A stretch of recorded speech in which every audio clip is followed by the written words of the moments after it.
ভারতের হাসপাতালের লবিগুলো এখন আর গিজগিজ করছে না বাংলাদেশি রোগীদের ভিড়ে।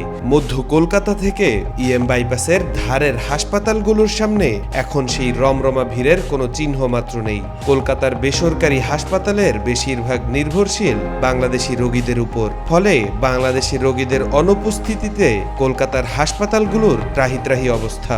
এই দুরবস্থার মধ্যে ভারত আরও কুপোকাত হতে যাচ্ছে। কলকাতার বেসরকারি হাসপাতালগুলোর সংগঠন association of hospitals of eastern India জানিয়েছে, কলকাতার হাসপাতালগুলোতে স্বাভাবিক সময়ে বাংলাদেশের রোগীদের থেকে মাসে প্রায় 20 থেকে 25 কোটি রুপির মতো আয় হতো। জুলাইয়ে যা 20% মতো কমেছে। আগস্টের পর থেকে তা কমতে কমতে 10%-এর নিচে নেমে এসেছে। বাংলাদেশে ক্ষমতার পালাবদলের পর ভারতে যাওয়া বাংলাদেশির সংখ্যা কমতে কমতে এখন প্রায় শূন্যে এসে দাঁড়িয়েছে। গুরুতর ও আপৎকালীন অসুস্থতা ছাড়া মেডিকেল ভিসাও ভারত সরকার ইস্যু করছে না। ফলে আগস্টের পরবর্তী 2-3 মাস পুরনো মেডিকেল ভিসায় কিছু রোগী এলেও নতুন করে মেডিকেল ভিসার ক্ষেত্রেও কড়াকড়ির কারণে এখন তাও বন্ধ। অনেকে নিরাপত্তাজনিত কারণেও ভ্রমণ করছেন না ভারতে। এরই মধ্যে বড় সুসংবাদ পেল বাংলাদেশ এবং মাথায় বাজ পড়েছে ভারতের। বাংলা ইউএস এলএলসি এর সিইও ডক্টর মুনতাজুর রহমান দাউদ বাংলাদেশ ইনভেস্টমেন্ট সামিট 2025-এর এক সাক্ষাৎকারে ঘোষণা দেন, বাংলাদেশে 2000 কোটি টাকা খরচে হাসপাতাল করবে তার কোম্পানি। সেখানে এআই টেকনোলজি সহ আরো উন্নত প্রযুক্তি নিয়ে আসা হবে, যেগুলোর প্রচলন এখনো বাংলাদেশে হয়নি, এবং ইমার্জেন্সি পেশেন্টদের জন্য ফ্রি হেলিকপ্টারের সুব্যবস্থা করবেন বলে জানান তিনি। এমনকি তিনি আরো জানান, সেই হাসপাতালে ফরেন ডাক্তারও নিয়ে আসা হবে। তিনি আরো জানান, ইতিমধ্যে পূর্বাচলে 200 বিঘা জমিও কিনে নিয়েছেন। হাসপাতালের নামও ঠিক করে ফেলা হয়েছে বলে জানান তিনি। নাম রাখা হয়েছে হোপ হসপিটাল। তিনি আরো আশ্বস্ত করে বলেন, হোপ হসপিটাল চেষ্টা করবে গরিবদের ফ্রি ট্রিটমেন্ট দেওয়ার, যাতে করে গরিবরাও উন্নত চিকিৎসার থেকে বঞ্চিত না হয়।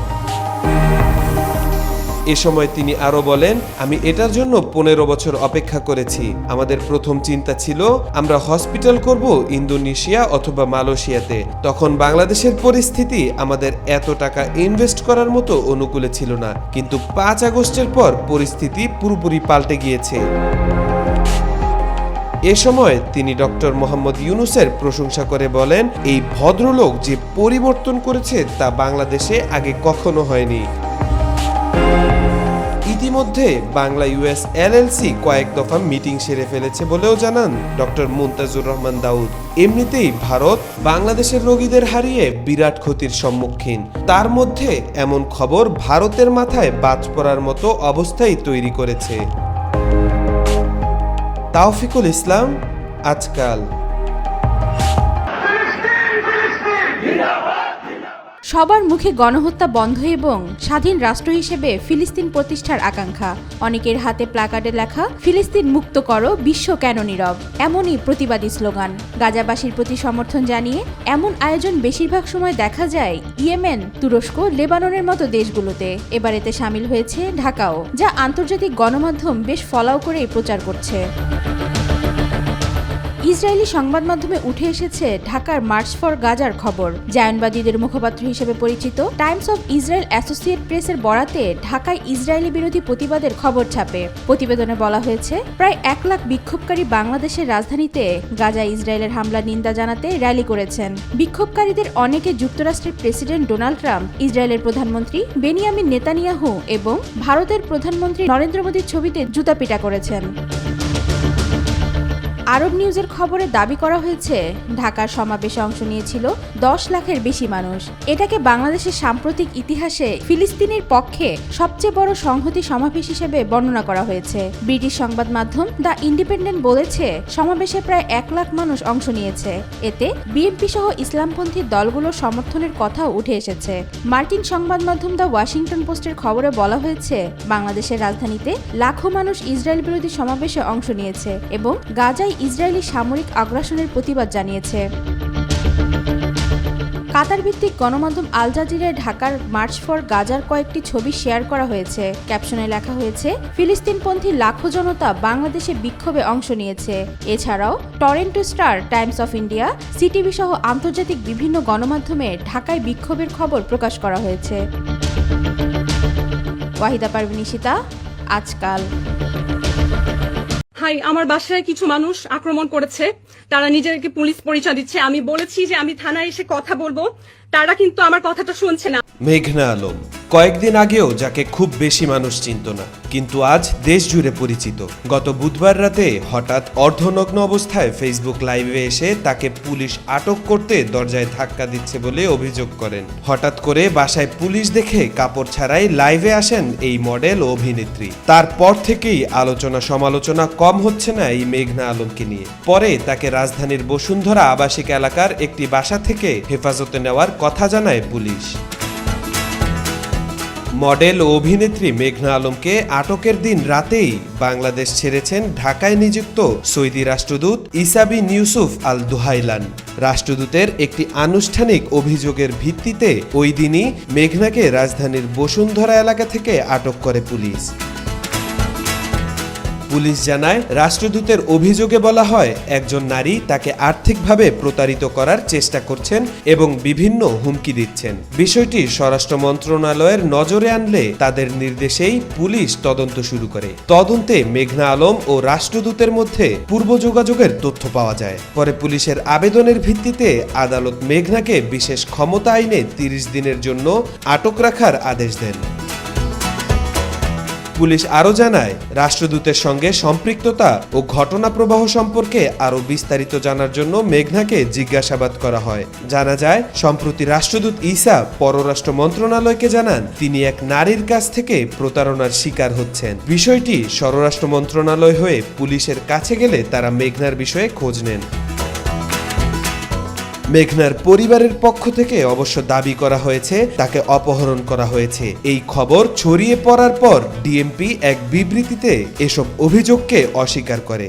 এই ঘটনা নিয়ে মীমাংসার জন্য মেঘনার পরিবারের সঙ্গে যোগাযোগ করা হলেও কোনো সমাধান হয়নি। এরপরেই তাকে আটক করার সিদ্ধান্ত হয়। আটকের আগে মেঘনা একটি ফেসবুক লাইভে এসে বলেন, পুলিশ পরিচয়ধারী তার বাসার দরজা ভাঙার চেষ্টা করছে। প্রায় 12 মিনিটের লাইভে তিনি নিজেকে নির্দোষ দাবি করেন, তবে পরে তার ফেসবুক লাইভ মুছে ফেলা হয়। এ ঘটনার পরপরই সৌদি রাষ্ট্রদূত ঈসা দেশ ছাড়েন। জানা যায় যে এপ্রিলেই তার দায়িত্বকাল শেষ হওয়ার কথা ছিল। তাওফিকুল ইসলাম, আজকাল। ভারতে তুমুল বিতর্ক ও বিরোধিতার মাঝেই 5 এপ্রিল শনিবার ওয়াকফ সংশোধনী বিল 2025-এর স্বাক্ষর করেছেন ভারতের রাষ্ট্রপতি দ্রৌপদী মুর্মু। লোকসভা ও রাজ্যসভার পর এবার দেশটির রাষ্ট্রপতির সম্মতির ফলে বিতর্কিত বিলটি পরিণত হলো রাষ্ট্রীয় আইনে।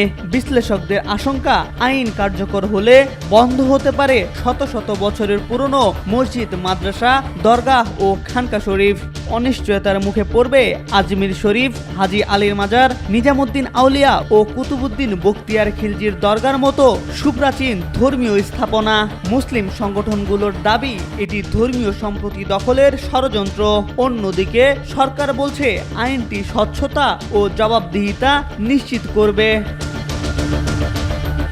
ভারতের পার্লামেন্টে সম্প্রতি পাশ হওয়া ওয়াকফ সংশোধনী বিল 2025 নিয়ে দেশ জুড়ে দেখা দিয়েছে তীব্র প্রতিক্রিয়া। পাল্টাপাল্টি ধর্মীয় উত্তেজনা ক্রমেই বাড়াচ্ছে অসন্তোষের উত্তাপ। নতুন এই আইন কার্যকর হলে চরম অনিশ্চয়তার মুখে পড়বে মুসলমানদের শত শত বছরের পুরনো মসজিদ, মাদ্রাসা, দরগাহ ও খানকার ভবিষ্যৎ। আজমির শরীফ দরগাহ, হজরত নিজামুদ্দিন আউলিয়া ও কুতুবুদ্দিন বখতিয়ার খিলজির দরগাহ, হাজি আলীর মাজারের মতো গুরুত্বপূর্ণ ধর্মীয় ও ঐতিহাসিক স্থাপনা। মুসলিম ওয়াকফকৃত সম্পত্তি দখলের পথে কেন এত আগ্রহ দেখাচ্ছে মোদী সরকার?